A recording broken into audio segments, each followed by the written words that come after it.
J'étais au site Aleph, je menais des expériences sur SCP-006-FR avec Benji, qui voulait essayer un engin de sa création pour faire passer un encéphalogramme à l'entité. On avait pris un peu de retard sur notre pause déjeuner et on travaillait sur notre expérience pendant que tous étaient déjà agglutinés à la cafétéria ou dans les bureaux en train de manger un sandwich crudité. C'est à ce moment-là que j'ai entendu l'alarme.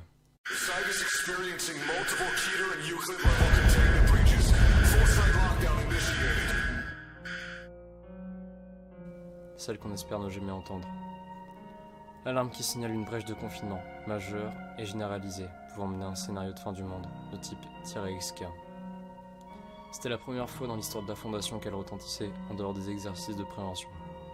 Et la dernière. Je me suis pas vraiment demandé comment quoi que ce soit ait pu déclencher ce truc.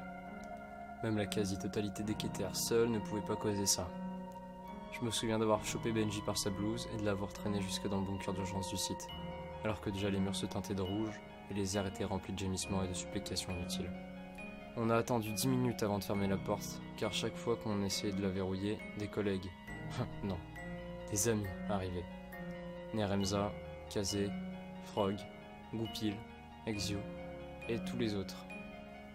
Même le commissaire, tous ceux qui étaient logés dans l'aile ouest et qui se trouvaient à la cafétéria en ce moment. Je suppose qu'ils ont eu du bol que l'architecte ait décidé de foutre la cafette le plus loin possible des SCP. Tous ces gens avec qui je bossais et que je voyais tous les jours, sains et saufs. Et étrangement j'étais rassuré. Tous ces types en savaient assez réunis pour trouver une solution à ce problème qui se formait à une porte blindée de nous. Mais encore fallait-il survivre au feu nucléaire. L'ogive nucléaire de secours du site n'allait pas tarder à exploser, afin de diminuer dans un ultime effort le nombre de SCP qui s'évadaient. On a eu 10 minutes avant la fin du compte à rebours, et Neremza assurait que les issues vers les étages supérieurs étaient bloquées par les d'autres SCP, qui profitaient de leur liberté fraîchement retrouvée. Impossible de sortir donc, autant rester.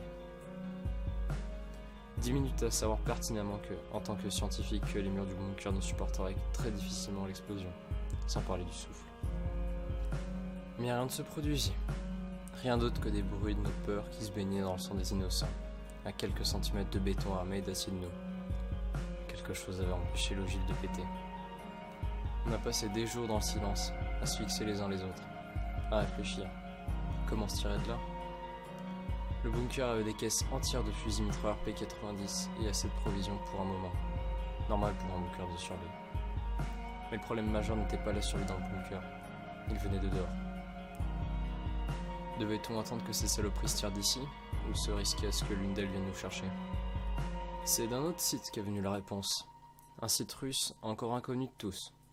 Après 3 semaines dans cet enfer de béton, 3 semaines qui auraient mal tourné sans Neremza et Motarion.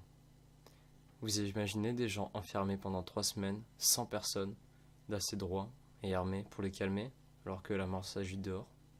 Enfin bref. Après tout ce temps, on a reçu un message qui avait retenti dans tout le site. Avis à tous les membres du personnel ayant survécu. Ici O5-1. Les rapports extérieurs font état d'une réaction en chaîne à l'échelle globale. Fini de sécuriser, de protéger, de confiner. Il est l'heure pour nous de survivre. Bien que les entités de petit Tomiel aient été détruites, nous avons trouvé un moyen de remédier à cette situation. Il existe un SCP qui pourrait inverser la tendance.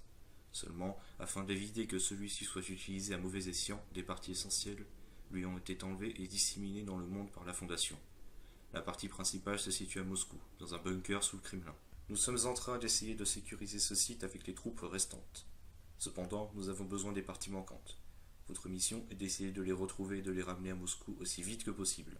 Faites attention, toutefois, une épidémie de SCP-008 a été constatée dans la ville, ainsi que de nombreux cas de SCP-610 partout en Russie. Rien n'est encore perdu, à vous de jouer. Les emplacements des pièces sont les suivantes. On s'est empressé de tout noter. Inutile, vu que le message tournait pendant 3 jours avant de s'arrêter. Tous ceux présents dans ce bunker l'entendent, désormais la nuit quand ils dorment. Ils murmurent des positions géographiques le matin en se réveillant. Ils parlent de Moscou dans le moindre de leurs mots, comme d'un espoir sorti de nulle part, au beau milieu des ténèbres.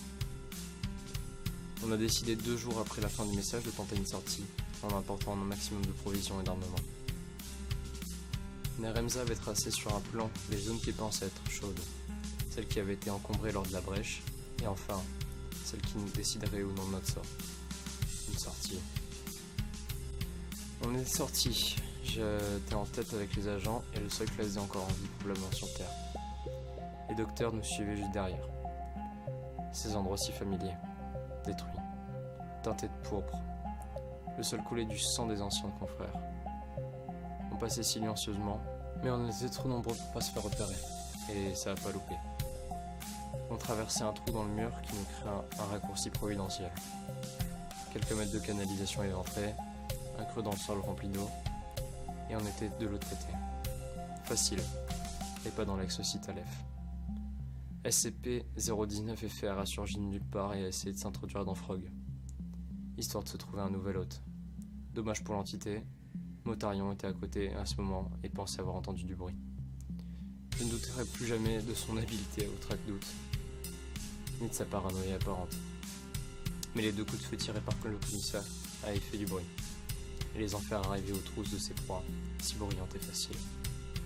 On a commencé à courir, et on les entendait griffer, hurler, et taper dans les murs derrière, et même parfois au-dessus de nous. On a aperçu la sortie alors qu'ils arrivaient, et celle-ci semblait à être prête à s'effondrer à tout moment.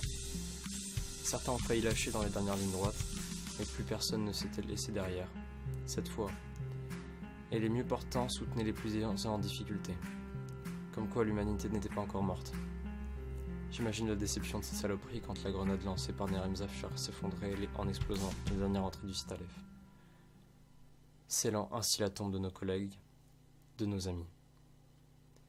Et alors que nous étions éblouis par un soleil qui semblait irréel, une question se posa.